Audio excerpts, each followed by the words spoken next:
Me sentindo um pouco jornalista também, assim. Tem performance toda, né, da câmera.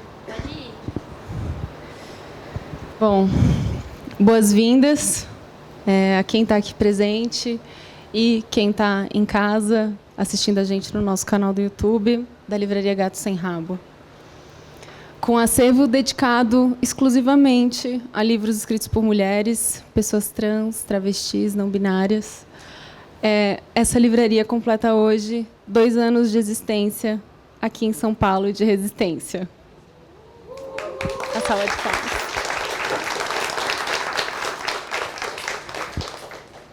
Muita alegria. Eu me chamo Johanna Stein, sou livreira, sou fundadora da livraria. E eu posso dizer para vocês que, muito antes da livraria abrir as portas, essa livraria ela já existia como conspiração e muitas pessoas já estavam envolvidas e tinham muito trabalho já por trás da livraria. Então, hoje a gente celebra 2 anos, mas também a sensação que dá é que a gente está aqui também todos os dias, de segundas a domingos, abrindo e fechando a livraria, em contato com o público, em contato com a rua. E a sensação é de que, sei lá, é uma vírgula no tempo, assim, uma mistura. E muitas pessoas estavam envolvidas e acreditando que essa ideia poderia existir, que essa ideia deveria existir no mundo, mas também a gente passou por situações também de desafios em que as pessoas duvidavam que era possível encher uma livraria com livros escritos por mulheres. Teve gente que duvidou também que a gente teria público.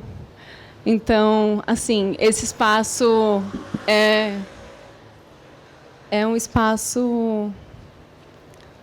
É difícil manter um espaço desse. E ele existe por causa dessa comunidade que a gente forma aqui. Essa comunidade que começou principalmente com o nosso time de livreiras, que, além de mim, então, tem Tice e Ala, que estão aqui desde o início, as que já passaram por aqui, o nosso time agora que está crescendo, com a Carol, Camila, Gal, Dani, Ana Clara. Então, esse nosso núcleo é muito forte, muito valioso, porque a livreira é essa pessoa que acredita que a leitura tem a possibilidade, é uma forma de transformar o mundo. Acredita na leitura como um caminho para imaginar outros mundos possíveis e, portanto, exercê-los. Então, aqui nesse espaço que se propõe ao exercício de imaginar outras possibilidades de mundo, a livreira está no lugar central. E, enfim, acho que as livreiras merecem uma salva de palmas também.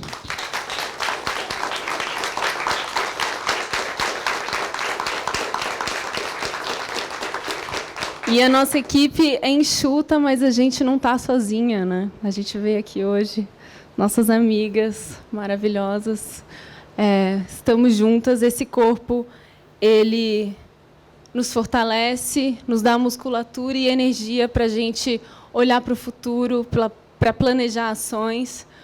E é por isso que, olhando para esse horizonte, a gente vê boas paisagens.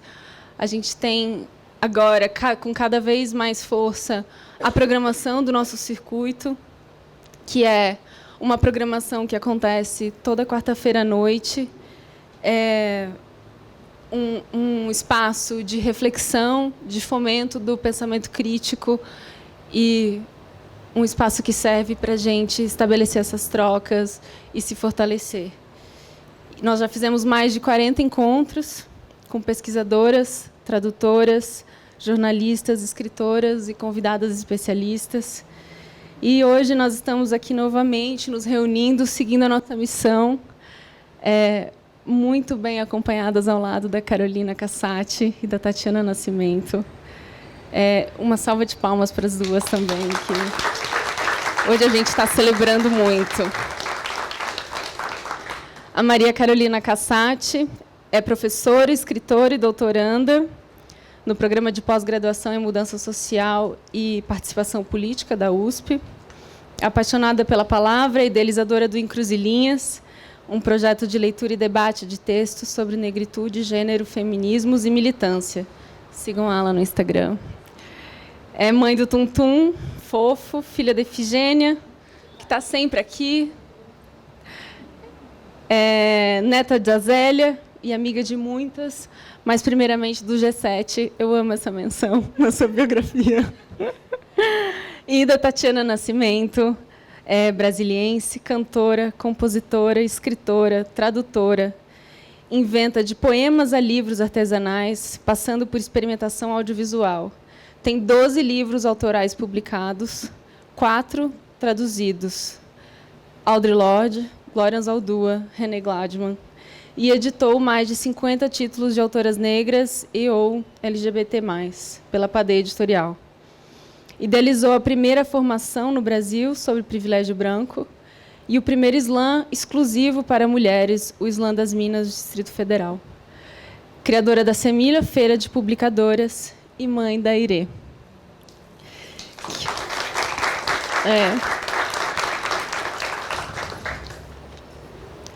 É bom que a gente possa estar mais vezes com essa postura, mais vezes no nosso dia a dia, com essa postura de que a gente está hoje, abertas para outras formas de conhecimento e humanidade e exercitando a prática de questionamento de todas as nossas certezas. Então, uma boa conversa para a gente hoje. Aproveitem. Boa noite. Vocês estão me ouvindo? Pode falar? Primeiro, eu queria agradecer o convite, mais um convite de estar aqui. Eu me sinto parte.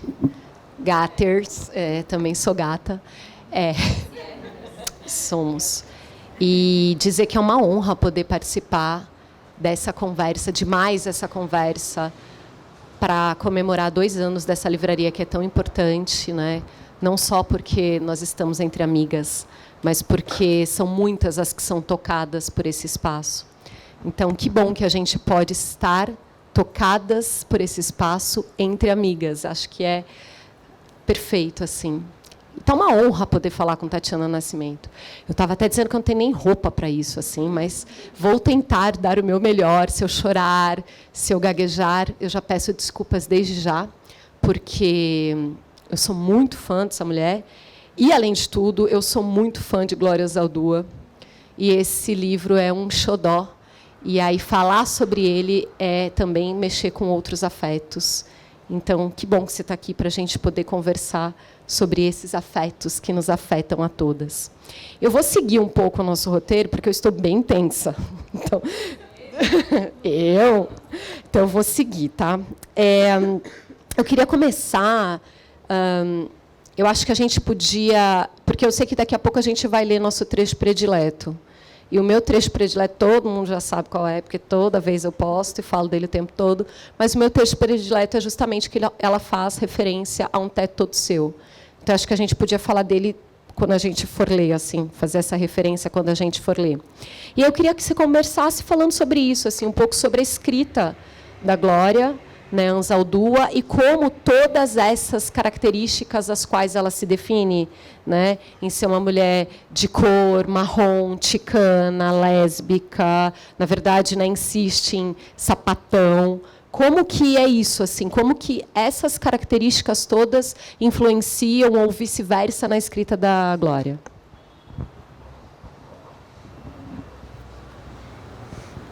Boa noite, gente. Agradeço muito pelo convite e pela sua interlocução. Esse aqui está mais alto.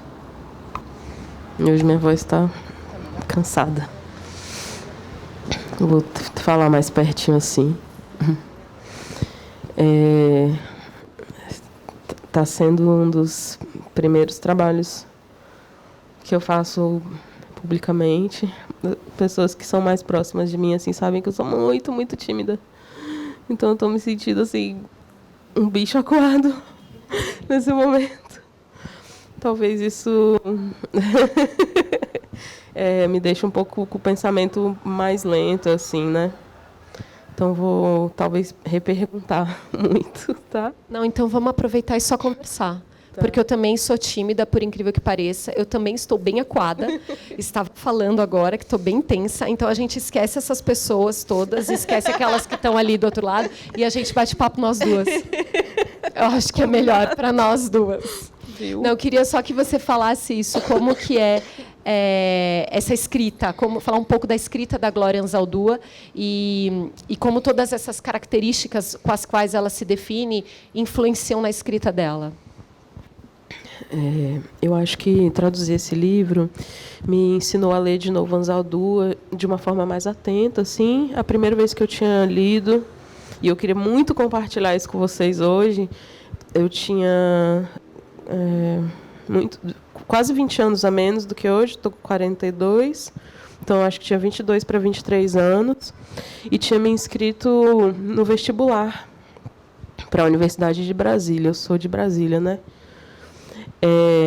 Aí, lá, tinha uma opção assim que eu descobri no meio do caminho, de você solicitar alteração de opção. Eu tinha me inscrito para cinema, porque era o meu sonho estudar cinema, fazer filme, ser roteirista, principalmente. E aí eu comecei a estudar feminismo com um grupo de pessoas muito amadas de Brasília, pessoas muito diferentes e tudo. E foi uma boa porta de entrada, assim, bem no começo da teorização do feminismo para mim, depois de alguns anos de prática feminista. E aí um dos textos que apareceu para a gente ler foi uma carta para as mulheres escritoras do terceiro mundo, falando em línguas. E eu lembro que esse texto mudou tanto a minha vida, assim, mas me impactou tanto, que eu fui lá a empresa que cuida do vestibular da UNB, é uma empresa, CESP, e descobri que tinha como alterar a opção de curso para entrada no vestibular. E mudei de cinema para letras, porque eu fiquei muito mexida, foi. Aí depois lascou tudo, né? Porque letras era um curso de merda e eu me arrependi. Fiquei, caralho, eu estudei para ser professora, né? Eu detesto ser professora e tal. Fiquei 6 anos na graduação. Foi uma graduação difícil, eu sou da primeira turma de cotas.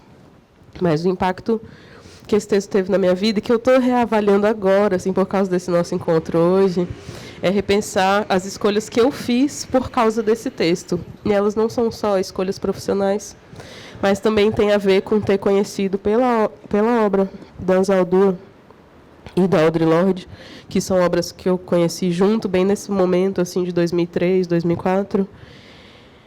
Significou pensar a escrita como uma nova possibilidade de expressão que não fosse cooptada pelos cânones da universidade, e nem pelos cânones da literatura. Eu estava entrando na universidade, então nem sabia o que era cânone, nem existia essa palavra no meu dicionário. Mas já tinha uma percepção muito nítida, assim, de que eu escrevia há muito tempo, queria continuar escrevendo, e que alguma coisa não recebia o jeito que eu escrevia. E aí ler esse texto foi super importante para entender isso. E depois traduzir essa obra, que eu tive que sentar para ler vários textos juntos, né? Da Anzaldúa, eu tinha lido textos picados ao longo da vida. Significou entender a dimensão desse mergulho profundo que ela faz numa forma muito crítica de escrever de forma modulada. E aí eu acho que esse conjunto de ensaios que foi selecionado pela Raquel Contígio, né, que é a editora da Bolha, tem a ver com montar um panorama assim, dessa forma de questionar o cerne dos cânones literários e acadêmicos e pensar, e eu acho que isso é uma coisa muito bonita da escrita dela, da escrita da Audre Lorde, da escrita da Monique Wittig, que é uma outra sapatona que também estava pensando essas coisas num momento parecido. Recusar os paradigmas brancos e heteronormativos e cispatriarcais de não nomear, de não mapear, de querer um texto que não tem corpo, né? Aí eu acho essa a coisa que ainda me emociona muito, assim. Estava relendo o livro para escolher alguns trechos preferidos, fiquei super emocionada por ler. Essa escrita é muito corajosa. É porque hoje, talvez, para a gente escreve qualquer coisa. Você chega lá na sua rede social, você escreve o que você quiser. Qualquer coisa mesmo. E você vai ter 100 pessoas lendo, às vezes 3.000 pessoas lendo, às vezes 100.000 pessoas lendo. Mas esses ensaios e os pensamentos dessas sapatonas sendo feitos quando eu nem tinha nascido ainda, né? A Audre Lorde estava escrevendo no final dos anos 70, assim. Esses ensaios são dos anos 90, começo dos anos 90, final dos anos 80. E observar que eles ainda hoje são muito revolucionários me alegra muito, assim. Porque parece reafirmar um compromisso de quem tem coragem de viver, sabe? E que aposta na vida e na verdade da sua própria vida. Então, relendo alguns dos meus ensaios e artigos preferidos desse livro, fiquei com essa impressão, assim, de que não ter vergonha de ter corpo, de ter marca, de transar com não sei quem, de ter vindo de não sei onde, de ter trabalhado não sei o que lá, permite que o texto seja muito pulsante. E aí fiquei muito impressionada, assim, de como me emocionou quando eu tinha 20 anos e como me emociona quando eu tenho 40, sabe? É tipo, é muito potente, é muito verdadeiro. Tem coisas que eu leio, não vou falar mal, de um dos meus poetas preferidos, que é o Drummond. Mas eu me emocionava muito com o Drummond quando eu era adolescente e criança. E hoje eu leio e ainda acho muito bonito, mas a emoção tem um outro lugar. E eu acho que isso tem a ver com também esses textos criarem possibilidades de espelho para muitas gerações que estamos vindo depois deles, né? Então, acho que a gente está aqui num grupo bem diverso etariamente, também em termos de classe, de raça, e parece que isso vai continuar reverberando muito, sabe? Esse compromisso, talvez nem seja chamar de compromisso, que parece tão rígido, né? Mas essa coragem mesmo de ser através da palavra, que eu acho que é o que mais me emociona na escrita dela ainda. Ter muita coragem de ser. Acho que deu certo a gente ignorar essas pessoas. Vamos continuar ignorando e conversando. Eu vou, inclusive, ignorar o roteiro. Estou muito ousada. Aí, eu queria, já que a gente está falando sobre a gente está falando disso, né, de como esses textos nos parecem atemporais e como eles nos tocam, né? Eu comecei falando de afetos e como eles nos afetam de forma muito potente, muito intensa. Eu releio e aí eu choro, eu me acabo, porque ficar pensando, né, como ela diz, né, escrever é perigoso. Mas eu também não tenho outra possibilidade que não escrever, né? Como que eu escrevo para poder existir?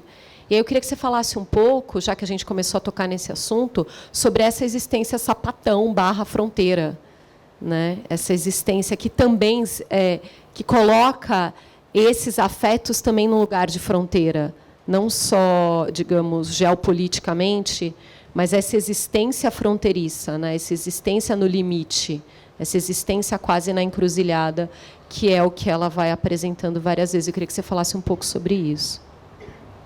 Mas só para mim.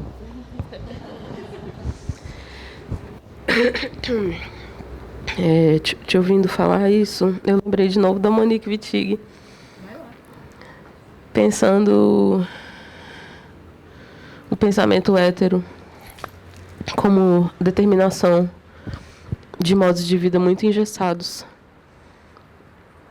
e de roteiros muito prontos, que não são roteiros de felicidade, né? Não necessariamente levam a caminhos felizes, assim. Ter 40 anos é muito legal por muitas coisas, mas principalmente, quanto mais velha eu vou ficando, mais eu fico grata por poder olhar as coisas com distanciamento, assim, né? Aí eu acho que hoje a gente está num momento muito bonito e fecundo, principalmente depois de conseguirmos nos livrar de um governo federal tão perverso, né? Então, acho que agora a gente consegue respirar com um pouco mais de tranquilidade de verdade, assim, e pensar que as existências podem acontecer, que a vida pode acontecer e a gente pode se expressar e ser quem a gente é com não tanto medo quanto devia ser há algum tempo, né? E eu acho que ainda tem bastante medo, mas não tanto medo quanto era um pouco antes. Estou pensando isso para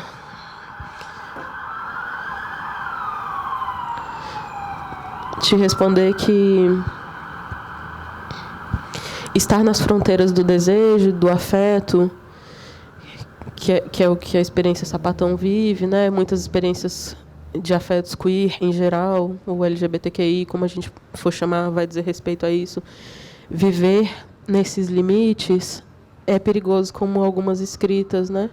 E talvez o perigo maior seja a gente passar sem saber quem era.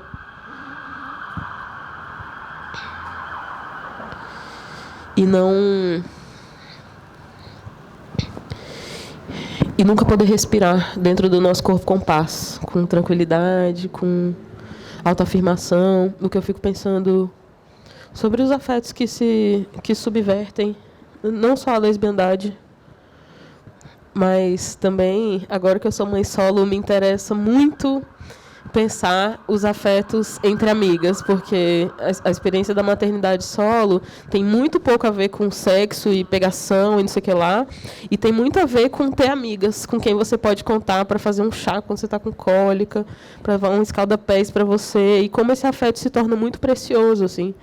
E, nesse sentido, esses afetos não normativos, porque estão fora da compreensão de cuidado que obedece à régua do heteropatriarcado cisgênero, poder cultivar esses cuidados, pensando em como eles são fronteiriços e as bordas são perenes e pode entrar e sair tanta coisa.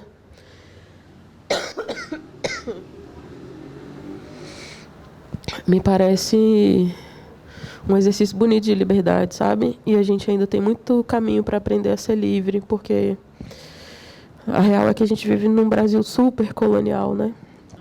E a colonialidade não é só determinar, em termos de raça e classe, quem pode viver, quem deve morrer, mas também como que a gente pode amar, quem a gente deve amar. Aí eu tenho pensado muito nessa coisa dos afetos, como possibilidade da gente ser mais livre e ser mais feliz quando a gente consegue assumir quem a gente é e não se sentir tão terrível por isso, né? Acho que eu divaguei muito, mas eu juro que eu tentei responder essa pergunta. Que bom. Não, divague, bora.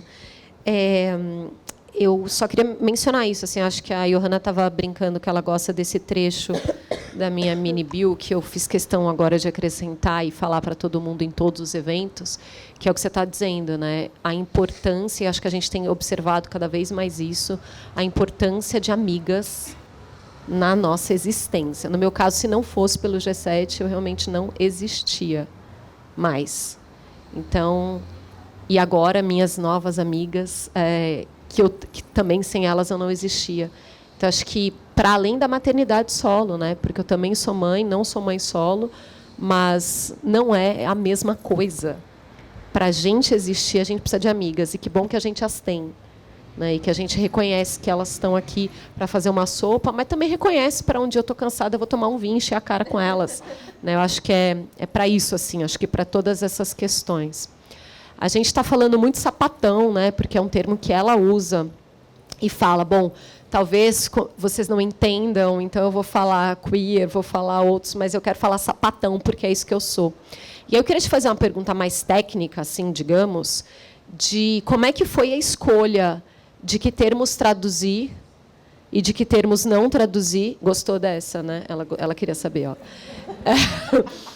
E é isso, assim, como que você foi escolhendo? O que você ia deixar na língua original? O que você ia traduzir para o português? Como que foi isso, assim? O exercício foi muito um diálogo com a Raquel, assim, né? para tentar... Bom, eu estudei tradução no doutorado. Acho importante falar sobre isso. No doutorado, eu pesquisei a tradução de textos de autoras lésbicas negras feministas. Partindo de um caso, de uma tradução, de um texto para o português, do inglês para o português, que transformou o termo Women of Color, que eu vou traduzir assim, mais literalmente que eu posso, como mulheres de cor, traduziu como mulatas, eu acho, sabia? Faz muito tempo que eu fiz doutorado, eu não lembro, eu tive Covid e pari, né? Então minha memória vai para o ralo. Mas eu acho que foi traduzido como mulatas. Será que é isso mesmo, gente? Mas eu acho que sim. Ou algum outro termo igualmente absurdo, numa revista acadêmica e tal, né? Aí eu propus uma análise dessas traduções de mulheres negras especificamente, mas de teóricas lésbicas negras, da inexistência dessas traduções, para pensar quais são as especificidades dos processos tradutórios para o português brasileiro. Por isso que esse livro é assim, né? Relendo ele tem um nível alto de oralidade, assim, a tradução para o português, tá, gente? Tem um alto nível de oralidade, tem gíria e tem termos das comunidades LGBTQI, às quais eu pertenço. Então, é isso, eu sou de Brasília, no Centro-Oeste, Distrito Federal, no contexto urbano, tenho 40 anos, venho do movimento lésbico feminista, essa é a minha formação política principal, assim, apesar de eu não mais ser feminista hoje, mas essa é a minha formação política mais relevante. Eu fui muitos anos feminista dentro do movimento lésbico feminista. E dentro desse contexto, o termo sapatão era muito mais usado que lésbica. Talvez ainda seja. Eu estou um pouco fora dos rolês políticos faz anos. E a escolha especificamente por traduzir dyke por sapatão vem daí. Para mim, a questão, e aí, enquanto poeta, né, enquanto escritora, era que alguns termos não conseguiam manter a carga, o aspecto fonético do inglês. Uma coisa que eu persigo muito na tradução é métrica e fonética. Isso me interessa muito. Por quê? Porque eu sou assim.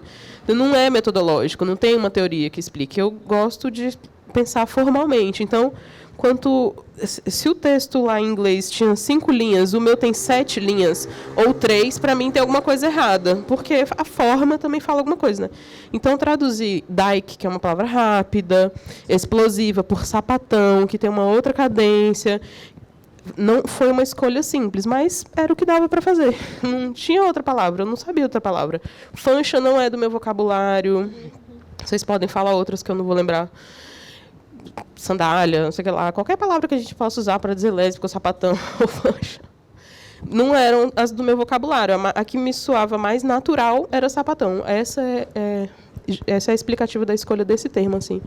Com relação à manutenção dos termos em nahuatl ou espanhol, tem a ver com respeitar a obra da autora, né, que escreveu nesse lugar mestiço e híbrido e teorizou sobre isso, sobre a linguagem como um experimento de hibridez. E fala demais sobre isso, da importância disso. Por isso que eu perguntei como que escolhe, porque parece tudo importante. Né? A gente sabe que ela não escreve sem querer, assim, todas aquelas palavras estão pensadas. E aí, como que eu escolho qual que eu vou manter, qual que eu não vou manter? É um trabalho também de abrir mão, né?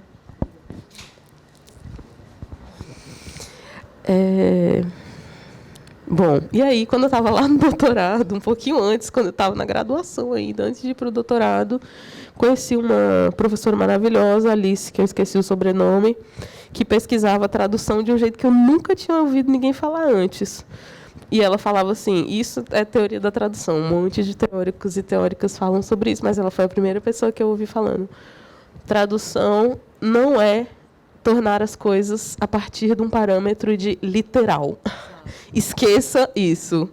Tradução é outra coisa. Você é uma pessoa, você é uma sujeita, você está lendo o texto e você vai traduzir a partir de quem você é. Você não é uma máquina de tradução, você não é o chat GPT, sei lá, e nem existia isso na época, né? Eu usei muito inteligência artificial de tradução, principalmente o Google Tradutor, antes de acabar, não esse que tem agora. Tinha uma coisa no Google mais nerd assim do que agora, que você colocava o texto lá e dava uma super tradução e tal. Usei algumas ferramentas. A verdade é que nenhuma é uma pessoa traduzindo, então falta subjetividade, né? O que isso significa na nossa conversa aqui? Que esse texto é traduzido por mim, não é por outra pessoa, e é traduzido por mim. Estava com 6 meses de gestação, não podia contar para ninguém que eu estava grávida, sentia muito sono, sentia enjoo até a véspera de parir. Tinha tido Covid recentemente, então minha memória estava desse tamanho mesmo, eu estava com uma questão cognitiva muito impactante, assim, por causa do Covid, e porque eu estava com anemia na gestação, tive anemia também a gestação toda. Eu traduzia de madrugada, quando a casa ficava em silêncio, quando eu estava com muito sono, e aterrorizada pelas imagens de violência obstétrica que a Glória Zaldúa fala no livro. Esse foi o contexto dessa tradução. Então, foi muito desafiador traduzir esse livro e também o Entre Nós Mesmas, da Audre Lorde, que eu traduzi para Bazar do Tempo. Talvez foram... Eu já trabalhei carregando pilha de jornal. Era exaustivo. Eu tenho lesão nos 2 pulsos até hoje por causa disso. E não foi tão cansativo quanto traduzir esses 2 livros. Não foi tão exaustivo, não teve o mesmo impacto emocional. Não me deixou tão abalada. Então, eu estava num limite emocional, assim, e quem engravidou por alguns meses vai saber que seus hormônios, você fica numa gangorra, assim, emocional, talvez até uma montanha-russa emocional, motivada pelos hormônios, então tudo fica muito diferente. Eu acho que se eu tivesse traduzido isso antes de engravidar, ou agora, 2 anos depois de parir, provavelmente seria muito diferente. Eu acho que eu não teria coragem de fazer escolhas tão ousadas, porque lendo ontem, à noite, assim, para escolher o texto que eu ia trazer, teve umas coisas que eu olhei e falei assim, cara, que ousadia! Mas é isso, esse texto fala do momento que eu estava vivendo. Hoje eu faria um texto muito mais formal, a tradução de verdade. Assim, eu acho que as 2 traduções da Audre Lorde, por exemplo, refletem isso, Entre Nós Mesmas e Nossos Mortos em Nossas Costas. São muito diferentes, porque tem a ver com essa diferença de momentos mesmo. E aí eu acho que poder estar aqui e conversar sobre isso é muito massa, e tem a ver com essas coisas que eu aprendi com a Alice lá na graduação e depois que eu estudei durante o doutoramento, porque lembra para a gente que todo texto é vivo. E a vida do texto passa pela vida de quem recebe o texto. E aí, nesse sentido, principalmente teorias feministas de tradução, que são teorias muito legais de tradução, que tem as coisas bem nerd, né, do traduzir perfeitamente, transportar os conteúdos, não desonrar a língua original, e todas essas balelas e coisas das teorias canônicas e hegemônicas de tradução. Tem teorias pós-coloniais, teorias feministas, teorias negras de tradução, que dizem assim, porque o texto é sempre vivo, e o encontro de textos... O encontro de um texto com uma pessoa que traduz é sempre um encontro de subjetividades, né? A minha subjetividade com o texto, a minha subjetividade com a subjetividade da autora que escreveu o texto, quando ela escreveu. O produto vai ser sempre alguma coisa igualmente viva. E porque é vivo está errado, né? Porque é vivo tem coisa para arrumar, porque é vivo poderia ser melhor, e porque é vivo está muito bom. Tem essa ambiguidade profunda das coisas vivas, né? Nessa terra, na matéria. Está aí para acabar mesmo e tal. Não é uma tradução incontestável nesse sentido.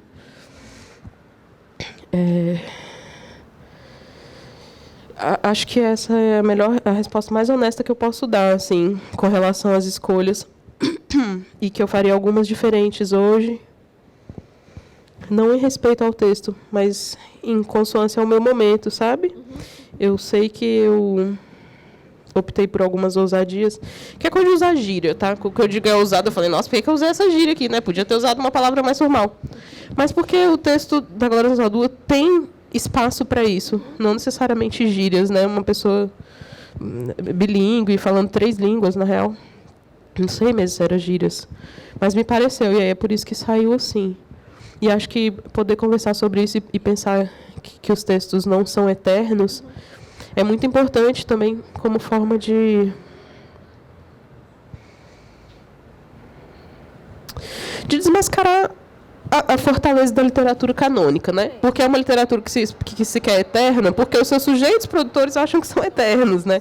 Então a gente olha, gente, isso aqui é só um papel, tá? É só palavras no papel. Se você rasgar, acabou. Se você botar fogo, não existe mais. Se perder o HD com tudo, não tem mais. Isso também ajuda a deslocar esse sujeito universal da produção literária, né? Eu acho que nesse sentido a obra tem muitas camadas de contestação. Não, e eu acho que é justamente isso, pensar como essa escrita, essa tradução, essas propostas, essas teorias que não são teorias coloniais, né, não são canônicas. Eu também fiz letras e eu também fazia uma disciplina que chamava Leituras do Cânone. E aí, acho que é pensar também outros modos, mais uma vez, a gente está falando sobre isso, né? Outros modos de existir, né? Questionar o que é eterno, questionar a teoria, questionar o canônico, não é um modo de existir da branquitude. Não tem o que questionar. Aquilo é o real, o certo, o padrão. Então, acho que quando a gente também se depara com esses outros textos, você também começa a... Acho que por isso que esse texto nos afeta tanto, desde quando a gente era bem nova e até agora, e mobiliza tanta gente, porque mostra que é possível existir de outro jeito e que deveria ser possível e legitimado existir de outro jeito. Não deveria existir só leituras do cânone, né? Quer dizer, larga isso para lá. E a gente podia ter que ler e deveria ler Glória, por exemplo, na faculdade. Eu não li, por exemplo, na graduação. E sei que as pessoas também não estão lendo ainda. Então, acho que é falar sobre isso, né?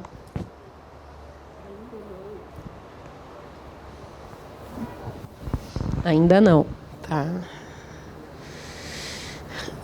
Mas antes, um pouco, você falou sobre os textos serem atemporais, né? Você usou essa expressão, eu acho.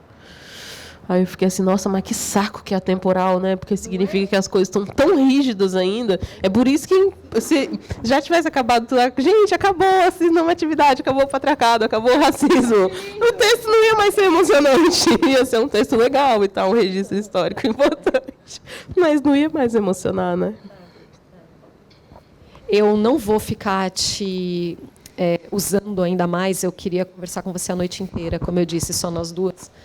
Sem esses olhares, mas eu sei que a tosse está complicada aí, e aí eu queria então que você me dissesse isso, qual que é esse, você falou que, né, preparou, trouxe o seu trecho ou os trechos preferidos, eu queria que você lesse, por favor. E essa página que a galera, ó, você falou, já pegou o livro, você sacou. Eu vou tentar ler 2 trechos aqui. Eu marquei 4, mas acho que vai ser muito cansativo. Então, na página 198 e 199, tem um preferido.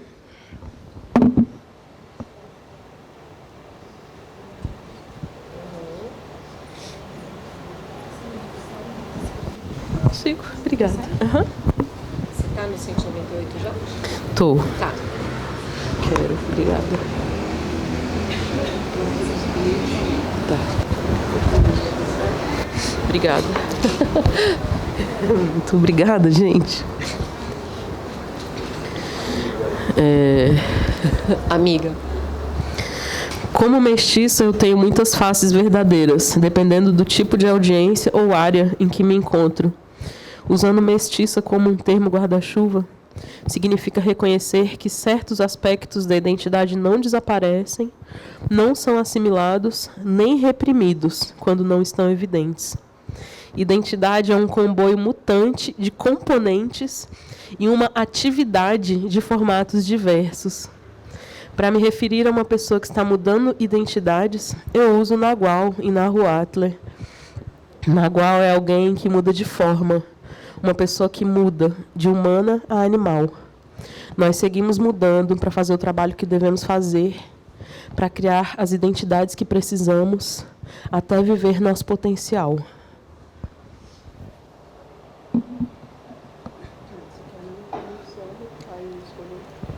Pode ser. Não, o meu preferido é o... Todo mundo já sabe. Porque toda vez eu falo dele, e eu leio ele, e eu cito ele, e é assim.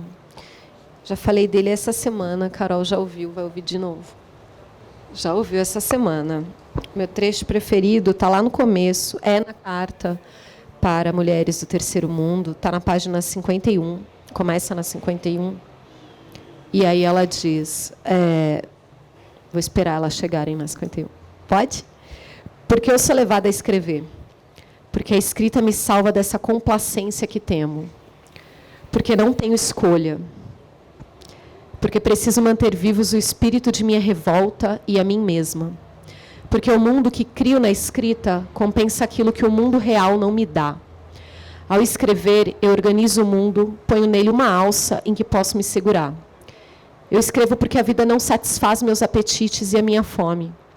Eu escrevo para registrar o que os outros apagam quando eu falo, para reescrever as histórias mal escritas que eles contaram de mim e de você, para ficar mais íntima comigo mesma e contigo, para me descobrir, para me preservar, para me fazer, para ter autonomia, para dissipar os mitos de que sou uma profeta louca ou uma pobre alma sofredora, para me convencer de que eu tenho valor e o que eu tenho a dizer não é um monte de merda, para mostrar que eu posso e que eu vou escrever, mesmo que me ameacem para não escrever. Eu vou escrever sobre as imensionáveis, sem me importar com o suspiro ultrajado da censura e do público. Por fim, eu escrevo porque eu tenho medo de escrever, mas tenho mais medo ainda de não escrever. Gente, a pessoa traduziu isso.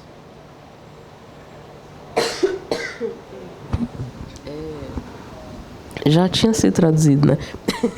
Não, mas você traduziu assim.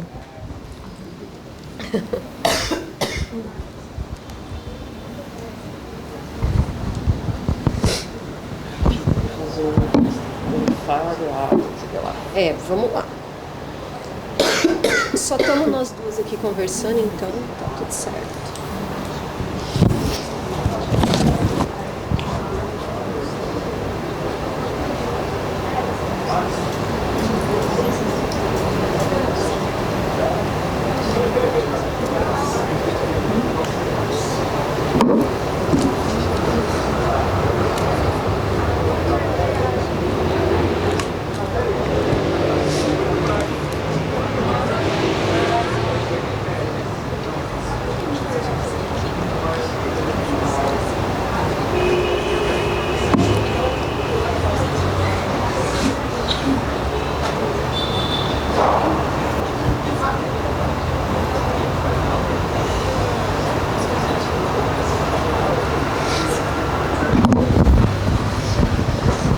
Na 142, que ela está discutindo escrita lésbica, né?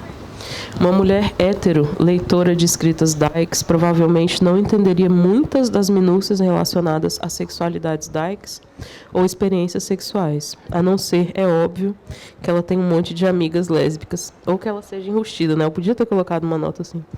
Fica para a próxima edição. Incluindo-se outros culturais, podem preencher as lacunas num texto lesbiano e reconstruí-lo. Já uma mulher hétero pode não conseguir. Estou argumentando por uma sensibilidade lésbica, não uma estética lésbica. Ler é uma forma de construir identidade. Quando alguém lê algo com que é familiar, se apega àquela familiaridade e o resto do texto, o que permanece escondido, não é percebido.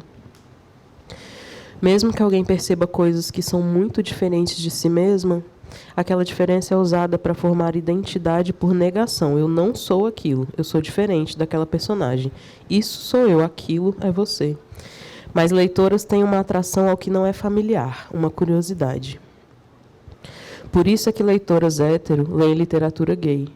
Quando uma escritora hétero escreve sobre nós, talvez também por curiosidade, ou por queeridade latente, ou para lucrar com o estilo de vida proibido que está na moda, ela comumente acaba se apropriando de nossas vidas, prestando a elas atenção tokenizante e focando no sexo, ao invés de focar na plena complexidade de nossas vidas. Então, mesmo que nós escrevamos para leitoras hétero, elas não escrevem para nós. Você quer falar um pouco só sobre essa ideia de Tolkien? Brevemente.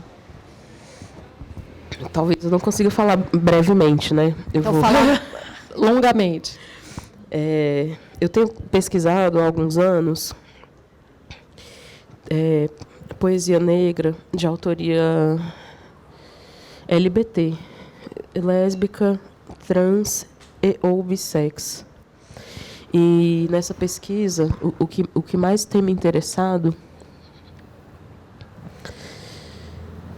eu realmente vou falar muito, gente, que saco, mas é porque esse tema me move tanto.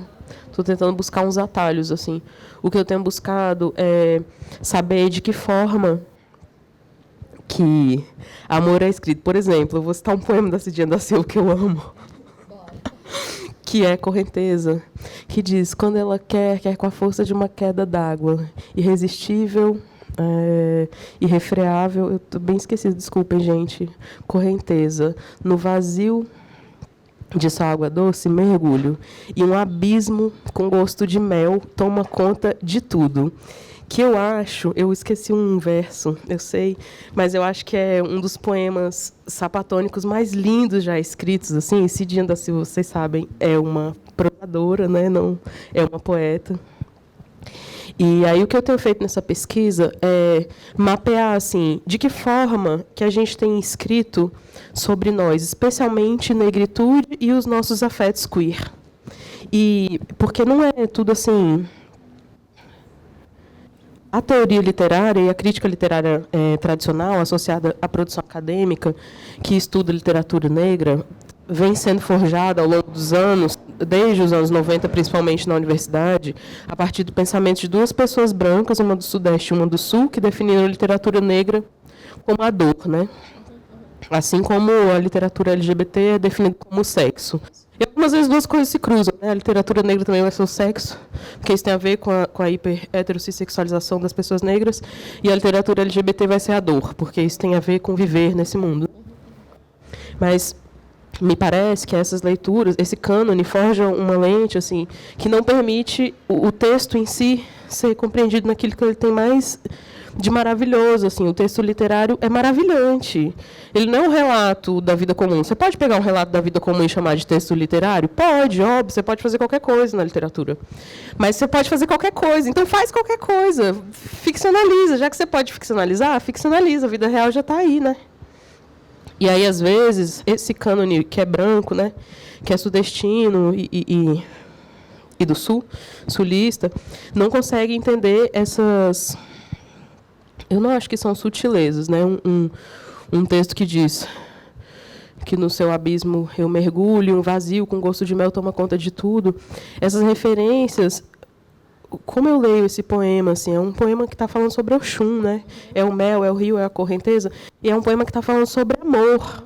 E porque é um livro de poemas, de canções de Ninar e Dengo, canções de amor e dengo, é um livro de poemas de amor. E eu sei que é um livro de poemas de amor lesbiano porque a Eu Poética, não só a autora, fala em outros poemas abertamente sobre relações com mulheres. Então, é um livro lésbico.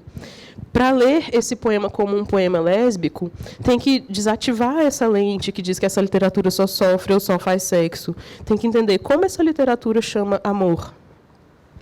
Abismo está dizendo respeito, para mim, à negritude nesse poema, exatamente a palavra abismo. E o vazio com gosto de mel está dizendo sobre lesbiandade. E se a gente não faz esse esforço, que é o esforço de quem estuda literatura, não é? Tipo, se você está no rolê para isso, faça isso, né? Se a gente não faz esse esforço e fica buscando os marcadores tradicionais, o marcador da dor, o marcador do sexo, quem lê muita poesia sapatão sabe assim, como é desgastado as metáforas. É sempre um conjunto de 10 metáforas. É bem cansativo. Então, se a gente acha que é só isso que a literatura lésbica e que a literatura lésbica negra vai fazer, só essas 10, 5, sei lá, metáforas, para falar de amor, para falar de sexo, para falar de afeto, a gente não vai ler esse poema mesmo como um poema de afeto, Sapatão Negro. Porque ele desorbita o cânone. Tudo bem, então, feita essa introdução. Aí, o que eu tenho pensado é que a teoria é muito esperta. E a teoria, tradicionalmente, tem sido feita por pessoas que têm poder, né? Muitos poderes. A branquitude é um deles, mas não só. Uma forma rápida de assimilar é tokenizar. Isso tem sido feito muito pela interdição da expressão lugar de fala, né? Ah, mas não é meu lugar de fala, então eu não posso não sei o que lá. Ah, mas não é meu lugar de fala, então eu não posso entender. Ah, mas não é... Então, eu acho que o risco que esse pensamento gosta de correr e fica repetindo é querer tornar coisas muito complexas e muito complexas e profundas mesmo, em soluções rápidas para enquadrar nisso ou naquilo. O ruim para quem produz é que a gente perde inteligibilidade, né? Se você não usa essas metáforas, se você não escreve Dandara no seu texto,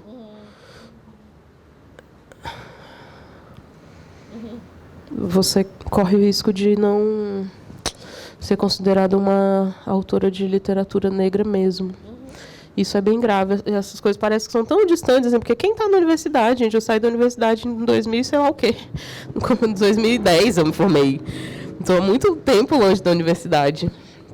Mas a gente nem sabe o nome desses... Quem é que inventou a teoria da literatura negra no Brasil? Qual o nome mesmo ainda daquele fulano? É de onde mesmo? De Minas, né? Nem lembra. Para a vida real, assim, de quem compra um livro aqui na livraria para dar de presente para alguém, esse fulano nem interessa. Mas o jeito que essa teoria se produz e se difunde é tão arraigado e coordena tanto as expectativas que chega lá onde você acha que ele não chegou. E aí a pessoa pode entrar numa livraria, não é o caso dessa, né? Mas falar, o que você tem aí de literatura negra? E a pessoa... Vou dar um exemplo bem simples, assim, estava procurando, né? Achei creche para minha filha. E uma das coisas que eu sempre perguntava quando eu ia nas creches, ver se era uma creche viável para minha filha, era: o que vocês têm de literatura negra para as crianças? A maioria das creches em que eu fui não tinha nada, e algumas tinham Menina Bonita do Laço de Fita, que é um livro que foi feito quando eu tinha 5 anos de idade. É um livro de 1986, de uma autora branca. Então, essa é a vida real. Para a gente aqui, né, a gente está aqui na nossa bolha, tão legal, a gente sabe tanta coisa, a gente pesquisa, a gente vai atrás, a gente pergunta, a gente quer saber, a gente quer a diferença. Mas na vida real, mas na rua não é como diz o Mano Brown. As coisas são diferentes, porque são iguais. E aí todo mundo achava, não, tem um livro lá, pega lá para a mãezinha ver aquele livro. Aí chegava com esse livro, aconteceu em 2 creches essa mesma coisa. Você conhece esse? Aí a minha vontade era dizer assim, desde 1986. Mas eu não conhecia esse livro quando eu tinha 5 anos. Infelizmente, não tive referenciais negros de literatura na minha infância. Então, eu acho que essas reverberações interessam para a gente que ama livros, de qualquer forma. Como a gente tem formado o nosso olhar que vai atrás de literatura negra, que vai atrás de literatura lésbica. O que é que a gente busca nessas literaturas para confirmar que ela é negra mesmo, que ela é lésbica mesmo? Aí a gente compra esse livro e dá de presente para alguém. Isso é difusão literária, né? A gente coloca esse livro na nossa ementa, quando a gente dá aula em algum lugar, e a gente leva ele para o nosso sarau. Então, pensar nisso, assim, essa questão da tokenização, para mim, é muito importante, porque ela tem a ver com essa questão mais ampla, para mim, que é pensar a descolonização do olhar, que chama tal livro de tal literatura ou tal outro livro de outra coisa. E que é essa questão que eu acho que tanto a Glória Zaldúa quanto a Monique Wittig discutem de uma forma muito massa. A Glória Zaldúa no Esquisitar, a escritora, sim, e a Monique Wittig no ponto de vista universal ou particular. Como eu disse, eu não vou mais, porque nossa amiga está muito, né? Não vai dar. E aí eu falei que a gente ia mencionar, e aí eu queria acabar com isso. Acabar, assim, brevemente, né? Não é acabar, é dar uma pausa agora, depois a gente conversa mais sobre essas questões. Que a gente ia mencionar a menção que ela faz a Um Teto Todo Seu, né? Que foi o primeiro livro lido no circuito da Gato Sem Rabo, né? E é todo, né, além de ter sido o primeiro livro, é realmente esse livro que muita gente cita, tal, e eu acho interessante como que Glória / Tatiana falam sobre isso. E aí eu queria, por agora, encerrar com esse trecho, que é o meu segundo trecho predileto. E aí, crianças que estão com o livro, na página 55, lá no final, o último parágrafo. Sim? Ela fala assim: esqueça o teto todo seu. Escreva na cozinha, se tranque no banheiro. Escreva no ônibus ou na fila da assistência social. No trabalho entre as refeições, entre o sono e a caminhada. Eu escrevo sentada na privada. Nada de trechos longos na máquina de escrever, a não ser que você seja abastada ou tenha um mecenas. Talvez você nem tenha máquina de escrever. Enquanto varre o chão, ou lava as roupas, ouça a cantoria das palavras no seu corpo.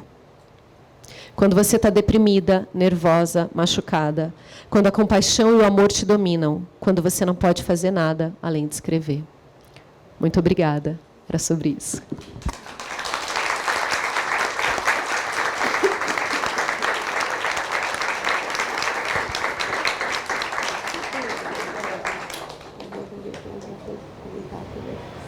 Alguém tem perguntas? Tati falou que pode responder 2 ou 3, ou ouvir comentários. Alguém tem comentários, perguntas, dúvidas, questões, questionamentos, críticas e elogios? Elogio a gente quer.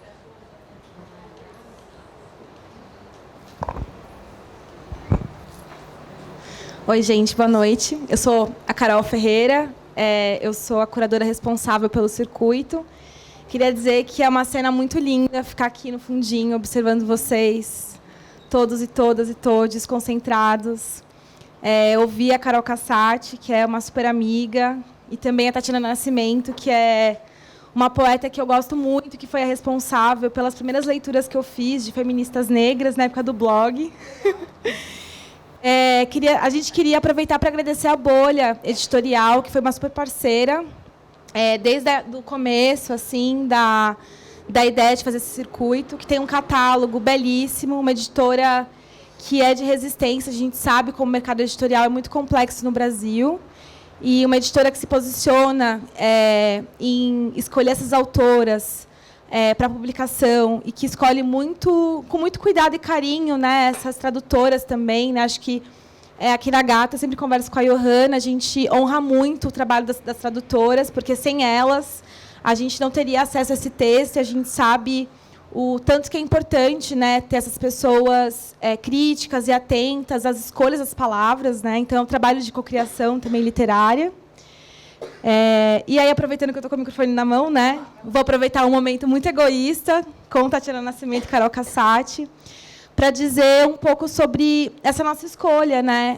Quando a gente optou pela Glória Anzaldúa para comemorar os 2 anos da livraria, não era numa intenção de criar uma espécie de rincha com a Virginia Woolf, que é uma autora que a gente tem muito carinho, é muito especial para todas nós aqui na Gata, e para mim também pessoalmente, de perceber a importância da escrita das mulheres, e quando a gente pensa nesse lugar mais amplo, né, de mulheres não brancas, de mulheres não cis, né, e como elas nos ajudam a ampliar um pouco desse lugar da escrita, né, de que você não precisa ser essa escritora imaginária que fica ali sozinha, num quarto, com um caderno, uma máquina de escrever, um computador, né, que você pode fazer isso da forma que dá, e que essa escrita e essa voz é muito importante, assim. Acho que é mais um comentário do que uma pergunta, né? Mas eu fiquei ouvindo vocês duas e pensando um pouco também em como essa grande encruzilhada, né, da literatura, dessas mulheres, ela é composta por muitos lados, né? Seja no caso da Carol, que é uma pesquisadora, uma escritora, que produz conteúdo na internet sobre essas narrativas, né? E a Tatiana também, que tem esse lugar de uma tradutora e de uma poeta. Queria talvez ouvir um pouco vocês para falar sobre como a Anzaldúa ela nos ajuda a ler essas literaturas de um outro lugar, assim, sabe? E para mim, enfim, é um pouco inevitável não falar sobre a Carolina Maria de Jesus nesse momento, né? Eu pesquiso ela no mestrado, eu estou numa fase final. E quando ela fala sobre essa escrita que precisa ser feita na privada, cortando tomates, em qualquer lugar, né? Eu fico pensando muito nessa escrita da Carolina Maria de Jesus, que é uma escrita que lida muito a partir de um lugar de um erro, de um trabalho que não é literário, que é confessional apenas, né, que não tem ali um trabalho estético. E eu já ouvi algumas pesquisadoras falando, né, sobre essa escrita dela ser também atravessada, inclusive uma delas é a Conceição Evaristo, né, ser atravessada por esse lugar de uma mulher que está escrevendo, cuidando dos filhos, pensando em como manter essa família, e que é atravessada por esse lugar de não ter ali um quarto só seu, um teto só seu para produzir essa literatura, assim.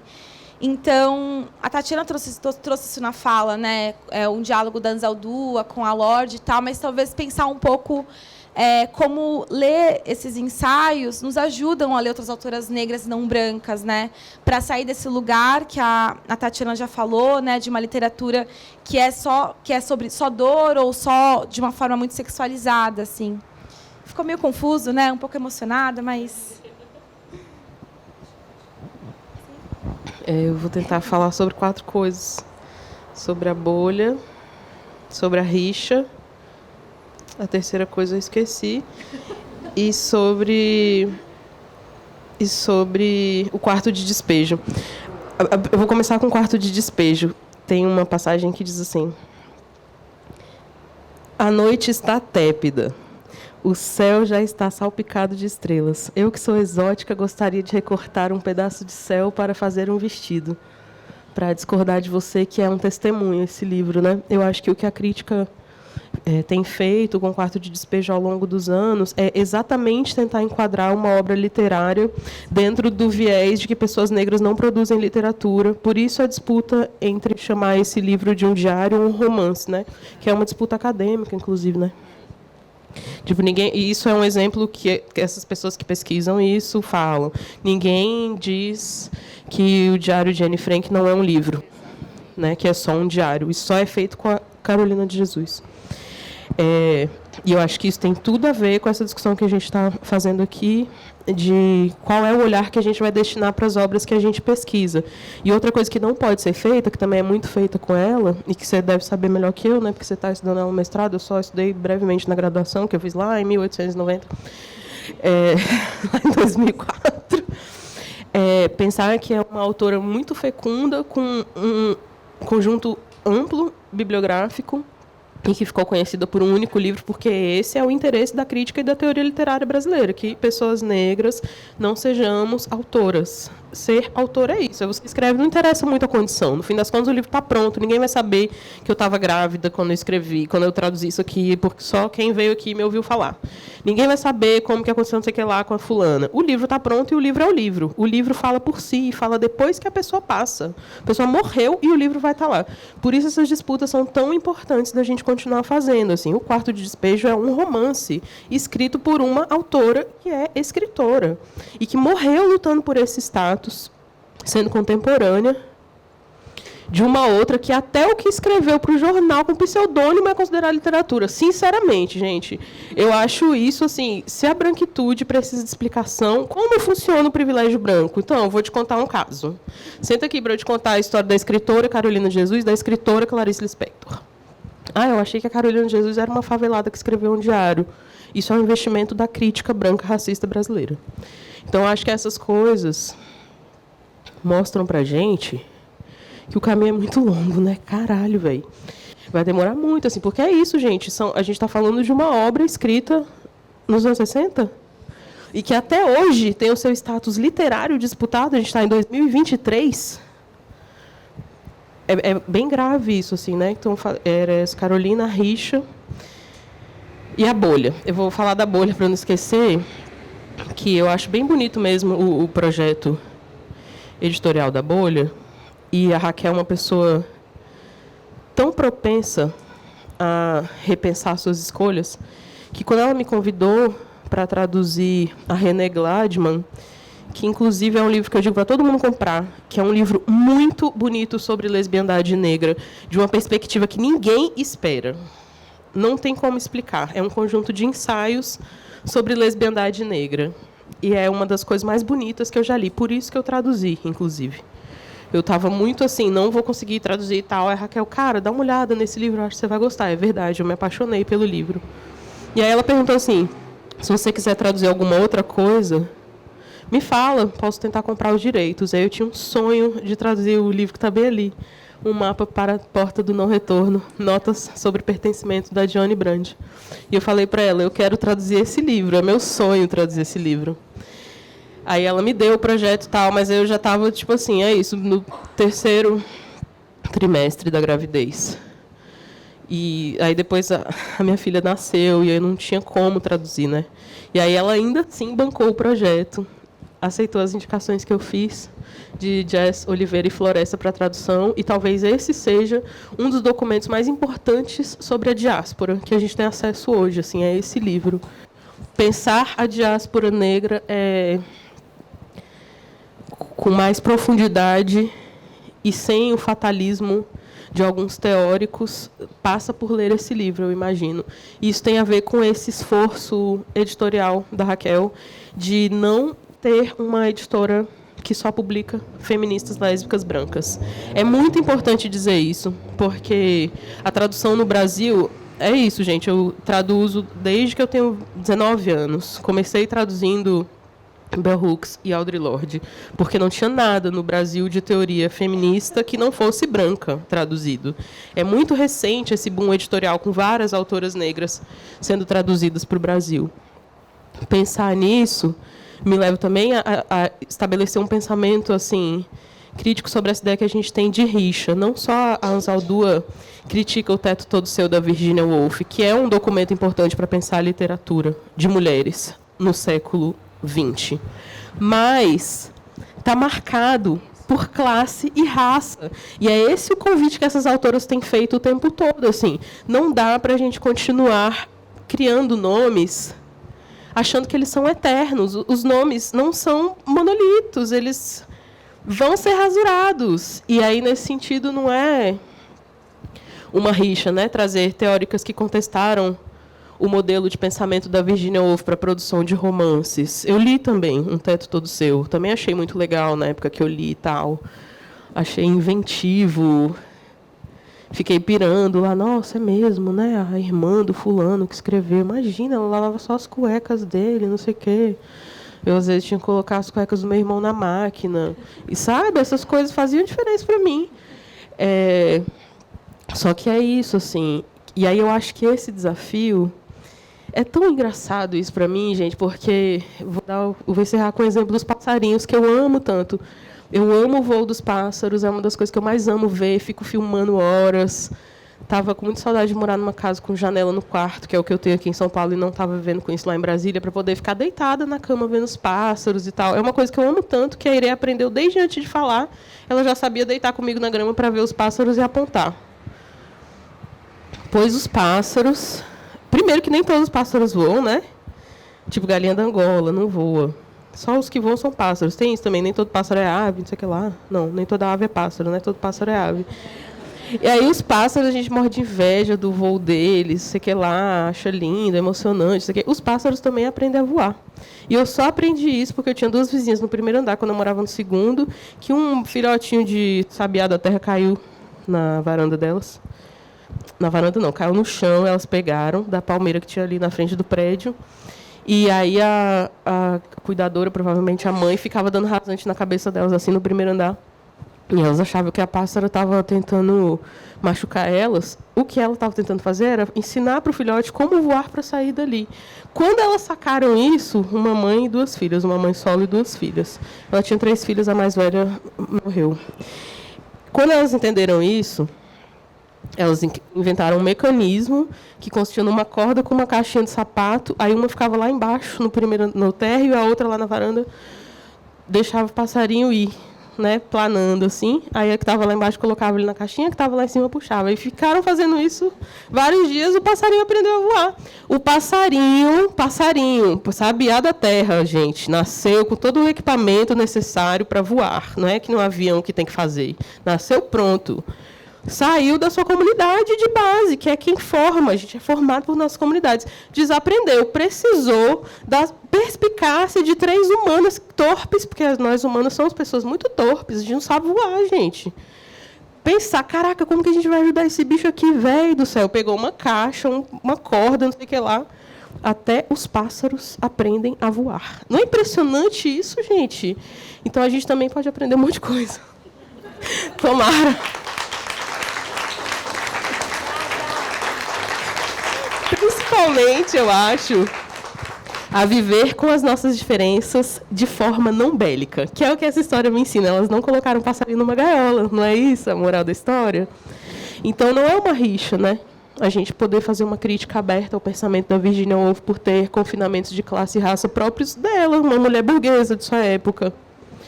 É uma forma de nos ensinar, as nossas comunidades, e quem aprende com a gente, porque está passando, porque ouviu, porque leu no jornal, sei lá, que a diferença é esse lugar fecundo da criação, da produção de mundos.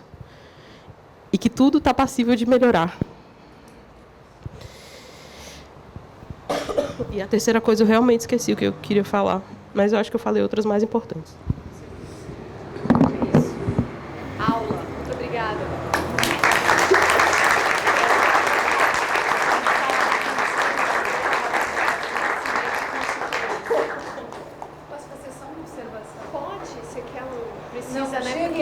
Não precisa.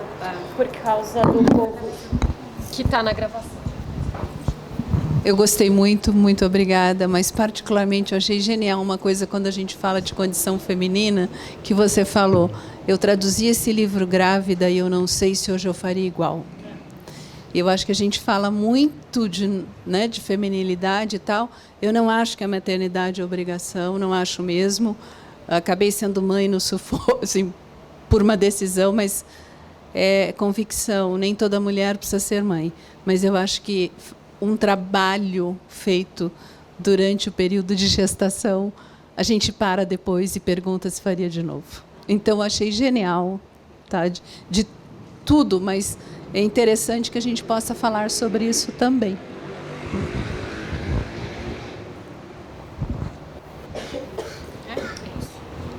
Parece que a gente encerrou. Até breve. Até breve. Lembrando que estamos aqui... que alguém levantou a mão? Não? Lembrando que a gente está aqui todas as quartas-feiras, às 19h. Na semana que vem, nós vamos falar de 2 livros de uma escritora moçambicana, que é a Lilia Monplé.